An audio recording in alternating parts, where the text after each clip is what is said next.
సిద్దిపేట జిల్లా కొనాయపల్లి దేవాలయంలో మెదక్ ఎంపీ అభ్యర్థి కొత్త ప్రభాకర్ రెడ్డి ప్రత్యేక పూజలు నిర్వహించారు. తనపై ఎంతో భరోసాతో మళ్లీ ఎంపీ అభ్యర్థిగా అవకాశం కల్పించిన సీఎం కేసీఆర్కు ప్రభాకర్ రెడ్డి కృతజ్ఞతలు తెలిపారు.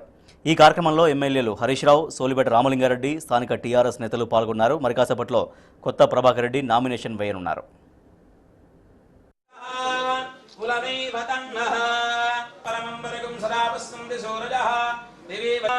श्री श्रीनिवासः परमं धनन्नः जनाच्यं मिथुनमनुभवत्यद्युदारां विहार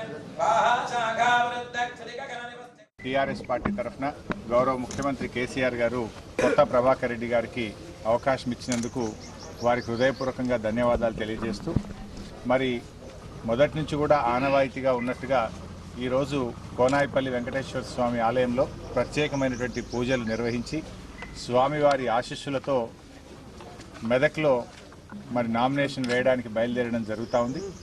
మొదటి నుంచి కూడా మరి కేసీఆర్ గారు ఆనవాయితీగా ఇక్కడ ఎప్పుడు నామినేషన్ వేసినా స్వామివారి ఆశీస్సులతో వెళ్ళినప్పుడు తప్పకుండా విజయమే సిద్ధించింది.